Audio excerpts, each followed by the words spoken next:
उत्तर प्रदेशसह देशातील 3 राज्यांमध्ये सातत्यानं बुलडोझर कारवाई केल्याच्या घटना पाहायला मिळतात। या प्रकरणी सर्वोच्च न्यायालयानं संताप व्यक्त केलाय। आरोपींच्या घरांवर बुलडोझर चालवणं उचित कारवाई असू शकत नसल्याचं न्यायालयानं स्पष्ट केलंय। नेटफ्लिक्सवर 29 ऑगस्टला IC-814 the Kandahar hijack he web series प्रदर्शित झाल्यानं सध्या वाद सुरू आहेत। मंत्रालयाकडून कंटेंट प्रमुखांना समन्स बजावण्यात आलं असून त्यांना आज या कथित वादग्रस्त पैलूंवर स्पष्टीकरण देण्यासाठी हजर राहण्यास सांगितलंय। मणिपूरमधील हिंसाचाराच्या पार्श्वभूमीवर भाजप आमदार राजकुमार इमोसिंह यांनी केंद्रीय गृहमंत्री अमित शाह यांना पत्र लिहिलंय। या पत्रात त्यांनी मणिपूरच्या घटनांबाबत नाराजी व्यक्त केली। सरकार मणिपूरमध्ये शांतता प्रस्थापित करण्यात अपयशी ठरलंय असंही ते म्हणाले। पॅरिस पॅरालिम्पिक 2024 स्पर्धेच्या 5व्या दिवशी रात्री भारतानं 10 मिनिटात 2 पदकं जिंकली आहेत। तुलसीमती मुरुगेसनला बॅडमिंटनमध्ये रौप्य पदकावर समाधान मानावं लागलंय। तिला महिला एकेरीच्या SU5 प्रकारातील अंतिम फेरीत चीनच्या यांग किस्विया हिच्याकडून पराभव स्वीकारावा लागलाय। भारताची बॅडमिंटनपटू सायना नेहवाल सांधिवाताला आता त्रस्त असून त्यामुळे तिला सराव करणं कठीण असल्याची माहिती आहे। यामुळे सायना नेहवाल निवृत्तीचा निर्णय घेण्याची शक्यता असल्याची सूत्रांनी माहिती दिली आहे। पंतप्रधान नरेंद्र मोदींच्या अध्यक्षतेखालील आर्थिक घडामोडींच्या मंत्रिमंडळ समितीनं इंदूर आणि मनमाड दरम्यान नवीन रेल्वे मार्ग प्रस्तावित केले।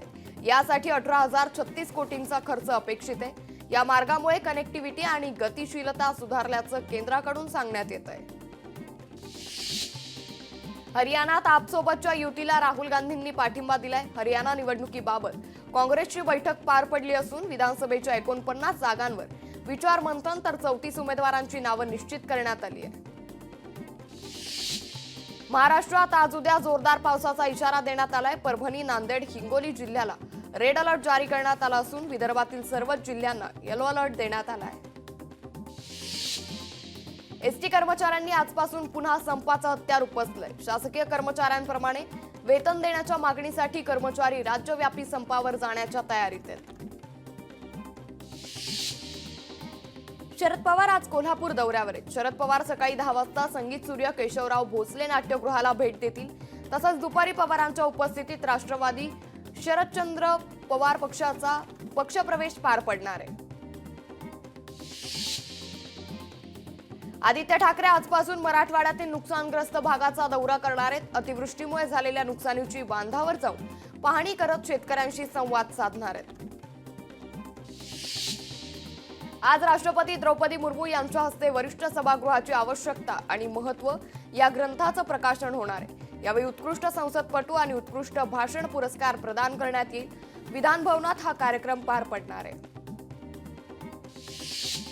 मल्याळम सिनेसृष्टीतील 70हून अधिक कलाकार, लेखक, वकील, पत्रकार आणि कार्यकर्त्यांनी केरळचे मुख्यमंत्री पिनाराई विजयन यांना पत्र लिहिलंय। लैंगिक पीडित महिलांना कायदेशीररित्या खटला चालवण्यास पोलिसांनी भाग पाडू नये अशा आशयाचं पत्र लिहिण्यात आलंय।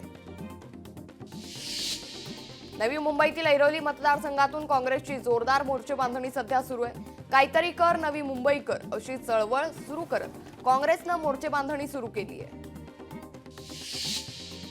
नवी मुंबईत मागील अनेक वर्षांपासून रखडलेली सोसायट्यांची पुनर्विकास प्रक्रिया सध्या सुरू झाली आहे। मात्र यात काही राजकीय द्वेषांनी दबाव तंत्राचा वापर करून विकासक आणि सोसायटी सदस्यांना धमकी देत वेठीस धरण्याचा प्रकार सुरू केलाय। यावर उपाययोजना करण्याची मागणी शिवसेनेनं केली आहे। केंद्र सरकारनं कृषी क्षेत्रासाठी एकूण 14,000 कोटी रुपयांच्या खर्चास मंजुरी दिली आहे। यात पीक विज्ञान आणि डिजिटल कृषी मिशन योजनांचा समावेश आहे। केंद्रीय मंत्री अश्विनी वैष्णव यांनी या संदर्भात माहिती दिली। लोकशाही मराठी ऐका, पहा, जागरूक रहा।